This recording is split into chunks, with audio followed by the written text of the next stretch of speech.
नमस्कार। जीएस के most trending topics का आज ये दूसरा पार्ट है और इसमें हम लोग इतिहास की कुछ प्रमुख समितियां, आयोग और प्रमुख जो कमीशन बने थे, खासकर आधुनिक भारत में, उसकी चर्चा करेंगे। इससे भी प्रश्न खूब आते हैं और इसमें भी लोगों को अक्सर कन्फ्यूजन की स्थिति बनी रहती है। शुरुआत करते हैं। पहली जो समिति है वो है लॉटरी समिति। 1817 में इस समिति का गठन किया गया था। इसने कलकत्ता में नगर नियोजन के कार्य में सरकार की सहायता की थी। इस समिति ने सार्वजनिक लॉटरी के माध्यम से शहर में सुधार के लिए धन जुटाया था, इसीलिए इसका नाम लॉटरी समिति पड़ा था। लॉटरी समिति ने कलकत्ता को एक व्यापक तस्वीर प्रदान करने के लिए एक नए शहर के नक्शे का निर्माण भी किया था। मुख्य रूप से ये कलकत्ता में जो नगर नियोजन के कार्य था उससे संबंधित ये समिति थी। लॉटरी समिति 1817 में गठित हुई थी। मैकाले समिति मोस्ट इम्पॉर्टेंट है। ये सिविल सेवा से संबंधित थी। 1854 में इसने अपनी रिपोर्ट दी और उसमें क्या कहा था ये महत्वपूर्ण है। सिविल सेवाओं में भर्ती के लिए खुली प्रतियोगिता प्रणाली अपनाई जानी चाहिए। इस परीक्षा में प्रवेश के लिए अभ्यर्थियों की आयु 18 से 23 वर्ष होनी चाहिए। अभ्यर्थियों को अंतिम तौर पर नियुक्त करने से पहले उन्हें कुछ समय के लिए प्रोवेशन यानी परीक्षा अवधि पर रखा जाना चाहिए, यानी अस्थायी नियुक्ति जो 1 वर्ष के लिए होती है, उसकी सिफारिश मैकाले समिति ने ही की थी। ओके, तो ये बहुत ही महत्वपूर्ण है। अगला है चंपारण जांच समिति। चंपारण सत्याग्रह गांधी जी द्वारा शुरू किया गया ये पहला सत्याग्रह था। लगान के विरुद्ध ये शुरू किया गया था। तो चंपारण में जो कृषि स्थितियों की जांच करने और उसका विवरण देने के लिए एक जांच समिति नियुक्त की गई थी और गांधी जी को इसके सदस्यों में से एक रूप में नियुक्त किया गया था, यानी इसके सदस्य थे गांधी जी। अक्टूबर 1917 में इस समिति ने अपनी जब रिपोर्ट दी तो उसमें मुख्य रूप से कौन कौन सी सिफारिशें थीं।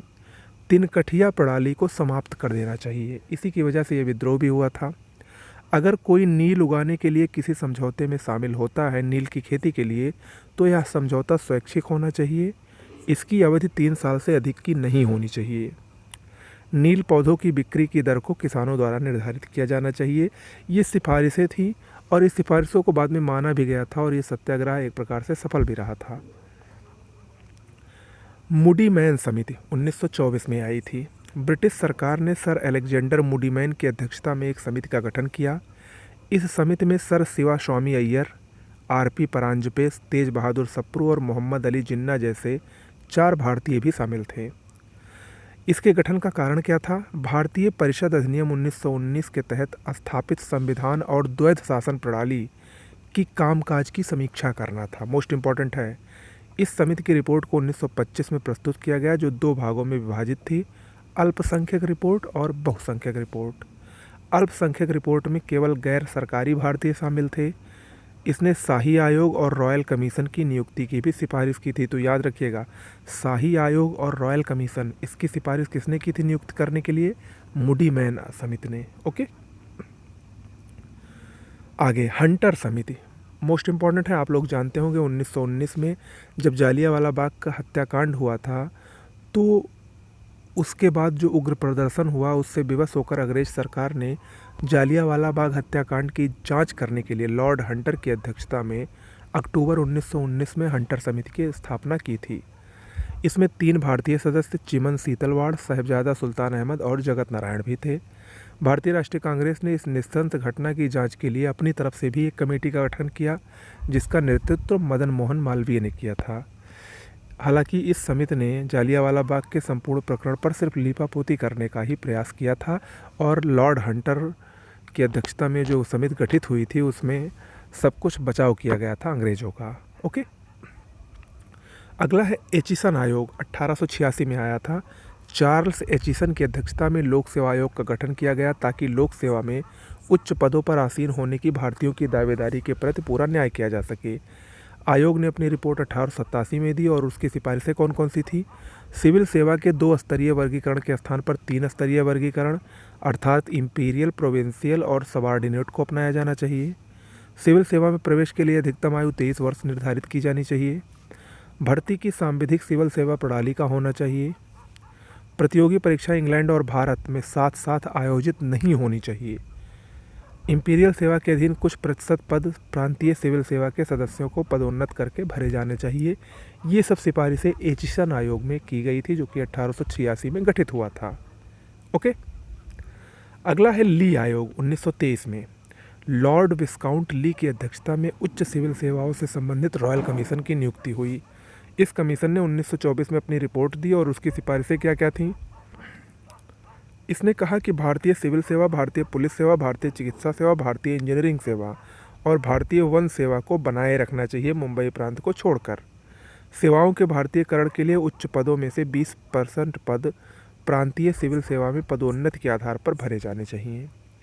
इसके साथ साथ सीधी भर्ती के समय अंग्रेजों और भारतीयों का अनुपात बराबर होना चाहिए, ताकि लगभग 15 वर्षों में 50-50 के अनुपात का लक्ष्य हासिल हो सके। ऐसा ली आयोग में कहा गया था। ओके। अगला है अगस्त प्रस्ताव। मोस्ट इम्पॉर्टेंट है, 1940 में आया था। वायसराय लॉर्ड लिनलिथगो द्वारा अगस्त प्रस्ताव पेश किया गया था। कांग्रेस ने अगस्त प्रस्ताव को अस्वीकार कर दिया था। इसके प्रावधान क्या क्या थे इस प्रस्ताव के?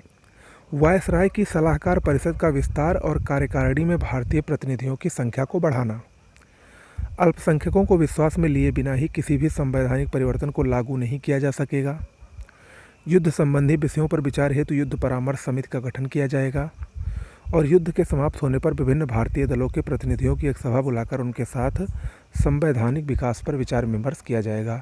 ये इस अगस्त प्रस्ताव के प्रमुख प्रावधान थे, जिसको कांग्रेस ने अस्वीकार कर दिया था। ओके। अगला है क्रिप्स मिशन। मोस्ट इम्पॉर्टेंट है, 1942 में ये आया था। 1942 में Labour party sir Stafford Cripps की अध्यक्षता में ये मिशन भारत आया था। इसका उद्देश्य भारत के राजनीतिक गतिरोध को दूर कर द्वितीय विश्व युद्ध में भारतीयों का सहयोग प्राप्त करना था। 1939 में ही द्वितीय विश्व युद्ध शुरू हो गया था और भारतीयों का सहयोग प्राप्त करने के लिए इस मिशन को स्पेशली भेजा गया था भारत। कांग्रेस की ओर से जवाहरलाल नेहरू और मौलाना अबुल कलाम आज़ाद को क्रिप्स मिशन के संदर्भ में परीक्षण एवं विचार विमर्श हेतु अधिकृत किया गया था। क्रिप्स प्रस्ताव को कांग्रेस और मुस्लिम लीग दोनों ने ही अस्वीकार कर दिया था। गांधी जी ने क्रिप्स प्रस्ताव को दिवालिया बैंक के नाम आगामी तारीख का चेक कहकर संबोधित किया था। मोस्ट इम्पॉर्टेंट है, कई बार ये पूछा भी गया है। ये जो क्रिप्स मिशन आया था, इसके प्रस्ताव क्या क्या थे? डोमिनियन के दर्जे के साथ एक भारतीय संघ की स्थापना की जाएगी, जो कि राष्ट्रमंडल के साथ संबंधों को तय करने के लिए स्वतंत्र होगा। युद्ध की समाप्ति के बाद एक नए संविधान का निर्माण करने के लिए संवैधानिक सभा को बुलाया जाएगा। नए संविधान का निर्माण करने वाला निकाय और ब्रिटिश सरकार शक्तियों के हस्तांतरण और प्रजातीय व धार्मिक अल्पसंख्यकों की रक्षा के लिए एक संधि करेगा। भारत की रक्षा का दायित्व तो ब्रिटिश हाथों में बना रहेगा। तो ये जो बातें थी, इसको मुस्लिम लीग और कांग्रेस दोनों ने अस्वीकार कर दिया और इसी की असफलता के बाद ही गांधी जी ने भारत छोड़ो आंदोलन का नारा दिया था और भारत छोड़ो आंदोलन को बुलाया था और भारत छोड़ो आंदोलन हुआ भी था। ओके, आगे बढ़ते हैं। आज का जो अंतिम हमारा मिशन है कैबिनेट मिशन, 1946 में आया था। मोस्ट इम्पॉर्टेंट है ये भी और परीक्षा में खूब पूछा जाता है। ब्रिटेन के प्रधानमंत्री एटली ने भारत में 3 दिवसीय उच्च स्तरीय शिष्टमंडल भेजने की घोषणा की। इस शिष्टमंडल में ब्रिटिश कैबिनेट के 3 सदस्य Lord Pethick Lawrence, sir Stafford Cripps और एवी अलेक्जेंडर शामिल थे। कैबिनेट मिशन की जो अनुशंसाएं थीं वो निम्नलिखित थीं। भारत की एकता को बनाए रखा जाएगा। इसमें सभी भारतीय क्षेत्रों को मिलाकर एक बहुत ही कमज़ोर संघ के गठन का प्रस्ताव रखा, जिसे केवल रक्षा, विदेशी मामले और संचार पर ही नियंत्रण प्राप्त था। इसके अलावा संघीय शक्तियों के अतिरिक्त अन्य सभी शक्तियाँ और अवशिष्ट शक्तियाँ ये ब्रिटिश भारत के प्रांतों को ही प्रदान की गई। एक संविधान निर्मात्री निकाय या संविधान सभा का चुनाव किया जाए, जिसमें सभी राज्यों को उनकी जनसंख्या के अनुपात में निश्चित सीटें प्रदान की जाएं। इसने प्रस्तावित संविधान सभा में 292 सदस्यों को ब्रिटिश भारत से और 93 सदस्यों को रियासतों से शामिल करने का प्रस्ताव रखा, जो कि अति महत्वपूर्ण है। मिशन ने केंद्र में तत्काल अंतरिम सरकार के गठन को प्रस्तावित किया, जिसे सभी राजनीतिक दलों का समर्थन प्राप्त हो और जिसके सभी विभाग भारतीयों के पास हों। हालांकि ये जो कैबिनेट मिशन था, इसकी कुछ बातें मानी गई थी और सभी बातें नहीं मानी गई। इसको भी कांग्रेस ने पूरी तरीके से समर्थन नहीं दिया था। ठीक है, तो लेकिन ये सब परीक्षा में आते हैं और जिस तरीके से इस समय पेपर बन रहा है पीसीएस का, तो उसमें ये ज़रूर आ सकता है कैबिनेट मिशन से संबंधित ये प्रमुख बातें। हालांकि जो संविधान सभा का निर्माण था, संविधान सभा के निर्माण की बात कैबिनेट मिशन ने ही कही थी, जो कि इसमें साफ साफ लिखा भी था। ओके, तो आज के लिए इतना ही। कैसा लगा वीडियो ज़रूर बताइएगा। इसकी PDF हमारे टेलीग्राम चैनल पर उपलब्ध है। नमस्कार।